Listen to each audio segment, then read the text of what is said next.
आपको अपनी एल्बोज को क्लोज रखना है। ये आपको कॉन्शियसली एफर्ट करना पड़ेगा ड्यूरिंग डबल अंडर्स। नाउ इसको करेक्ट करने के दो तरीके हैं जो मैंने अप्लाई किए थे अपने जर्नी में जब मैं डबल अंडर्स मैं सीख रहा था। Hey guys, this is Coach Sandeep and welcome back to yet another video of CrossFit movements. आज जो हम बात कर रहे हैं and that is double unders. So these are the common mistakes which we do during the double unders. ये सारी ऐसी प्रॉब्लम्स हैं जो आप कॉन्शियसली और सबकॉन्शियसली करते हो, ये गलतियां डबल अंडर्स करते हुए। तो let's discuss point by point कि इन कॉमन मिस्टेक्स को हम करेक्ट कैसे कर सकते हैं। Alright, the first point is during the double unders आपकी एल्बोज बाहर निकल जाती हैं। करते हुए आप कर रहे हो and then your elbows go out. इसमें प्रॉब्लम ये होती है कि जब आपकी एल्बो बाहर चली गई तो रोप की लेंथ जो है वो छोटी हो गई। अगर रोप की लेंथ और भी छोटी हो गई तो आप जो रेवुलेशन करने वाले हो वो कर ही नहीं पाओगे। उसके लिए आप क्या करना स्टार्ट कर दोगे, आप जंप को हाई कर दोगे। जंप हाई में क्या होगा, आपका हार्ट रेट बढ़ेगा और आप कुछ रेपिटेशंस के बाद थक के रुक जाओगे। सो ऑलवेज रिमेंबर, आपको अपनी एल्बोज को क्लोज रखना है। ये आपको कॉन्शियसली एफर्ट करना पड़ेगा ड्यूरिंग डबल अंडर्स। नाउ इसको करेक्ट करने के दो तरीके हैं जो मैंने अप्लाई किए थे अपने जर्नी में जब मैं डबल अंडर्स मैं सीख रहा था। First is it's a mental hack और अ मेंटल क्यू।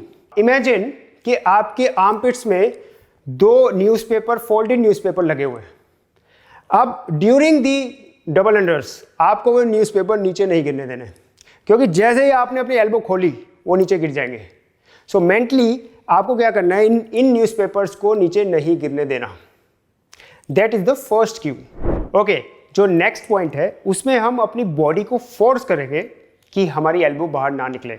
उसके लिए हम यूज़ करेंगे ये रेसिस्टेंस बैंड। मैंने अपनी डबल अंडर की जर्नी में इसको बहुत यूज़ किया है। So what you have to do is, इसको आपको अपनी बॉडी के अराउंड इस तरह से लपेटना है। सो इसको आप अपने आर्म्स तक ले आओ। अब आपकी बॉडी को पुश करना पड़ेगा एल्बो बाहर जाने के लिए। अगर मैंने इसको इस तरह से बांध दिया अपनी बॉडी को, तो अब मेरी एल्बो बाहर जा सकती है, लेकिन अब मुझे एल्बो को बाहर ले जाने के लिए पुश करना पड़ेगा। तो जब भी मैं पुश करूंगा तो मेंटली मुझे पता लग जाएगा कि मुझे एल्बो बाहर नहीं निकालनी है, अंदर रखनी है। So you can try this with the band. ये बहुत इफेक्टिव था मेरे लिए, आपके लिए भी ये बहुत इफेक्टिव होगा अगर आपकी एल्बो बाहर निकल रही है। नेक्स्ट मिस्टेक इज कि हम अपनी सांस को रोक लेते हैं ड्यूरिंग द डबल अंडर्स, कि एक बारी में जितने निकल जाएं बस एक ही सांस में उतने कर लें। What about the other reps, उसके बाद के रैप्स कैसे करेंगे? सो जब भी आप डबल अंडर कर रहे हो, make sure you always breathe. Pattern different हो सकता है कि आप लैंडिंग में ब्रीथ कर रहे हो या जंपिंग में कर रहे हो, but you have to breathe. उससे आपकी बॉडी रिलैक्स रहेगी and you will be able to achieve more reps. Next जो मिस्टेक है वो आपकी जंप से रिलेटेड है। आइडियली हमें बाउंस करना चाहिए ड्यूरिंग दी स्किपिंग, लेकिन हम जब स्टार्ट करते हैं अपनी जर्नी को स्किपिंग की, तो या तो हम डोंकी किक कर रहे होते हैं। Donkey kick looks like this. When you skip you push your feet back, this is donkey kick. और हम क्या करते हैं, हम पाइक जंप करते हैं। पाइक जंप इसका ऑपोजिट है, जिसमें हम अपने फीट को आगे ले आते हैं लाइक दिस। ये हम इसलिए कर रहे होते हैं ताकि हम किसी भी तरीके से रोप को घुमा दे लेग्स के नीचे से। लेकिन इसमें प्रॉब्लम यह है कि अगर आप इतनी पीछे लेके जा रहे हो डोंकी किक पे अपने लेग्स को, अपनी फीट को, तो उतना टाइम आप वापस आने में भी तो लगाओगे। सो नाउ इमेजिन क्या हम कितना टाइम वेस्ट कर रहे हैं। इतने टाइम में तो रोप वापस आ जाएगी और वो स्टक हो जाएगी आपके लेग्स पे। सो हमें तो कम से कम जंप करना है ताकि रोप निकल सके। पाइक जंप में भी यही प्रॉब्लम है कि आपके लेग्स को वापस आते हुए, फीट को वापस आते हुए इतना टाइम लग जाएगा कि रोप तब तक आ जाएगी और आपके फीट में अटक जाएगी।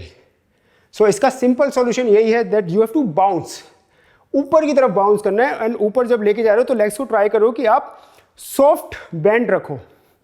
पूरा स्ट्रेट नहीं करना है when you are in the air, but soft bend रहने चाहिए। And bounce bounce. That was the third mistake. Next is that we hold the rope too tight. इतना टाइट पकड़ लेते हैं हम रोप को क्या ज़रूरत है टाइट पकड़ने की? इसका सिंपल सॉल्यूशन है कि you have to hold the rope gently, ताकि आप अपने रिस्ट को मूव कर पाओ। अगर इतना टाइट आप रोप को होल्ड कर लोगे, आप अपने रिस्ट को घुमा ही नहीं पाओगे, रोटेट कर ही नहीं पाओगे। So hold the handle of the rope very gently, सिर्फ होल्ड होना चाहिए आपके फिंगर्स पे। The next mistake is to jump too late. हम एक बार तो रेवोल्यूशन हो जाता है, उसके बाद दूसरे रेवोल्यूशन के लिए जंप करने में हम टाइम लगा देते हैं।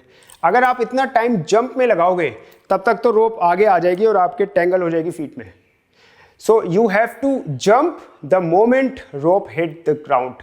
ये क्यों है? इस प्रॉब्लम को, इस मिस्टेक को करेक्ट करने का यही सॉल्यूशन है कि जैसे ही रोप टच हुई फ्लोर पे और आप जैसे ही फर्स्ट रैप के बाद जैसे ही यू लिफ्ट ऑफ, तभी आपको अपने रिस्ट को मूव करना है, रिस्ट को घुमाना है, ताकि रोप तभी के तभी आ जाए। Your Q is the moment the rope hit the ground, you have to start your second rep.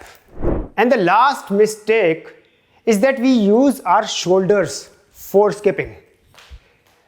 Guys, skipping जो है it's all about wrist. It's all in the wrist. आपका wrist कैसे रोटेट कर रहा है, कैसे घूम रहा है, उसी पे आपकी जंप डिपेंड करेगी, उसी पे आपकी ब्रीदिंग डिपेंड करेगी।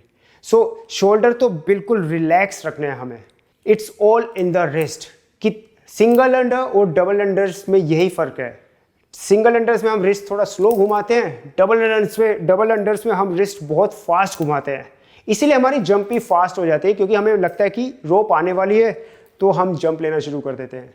सो it's all in the wrist. Do not use your shoulder during double unders, use your wrist, only your wrist. So guys, ये थी common mistakes. I hope this video helps you. मेरे पास जो knowledge थी double underscore skipping को लेके, वो मैं आपके साथ शेयर कर चुका हूँ।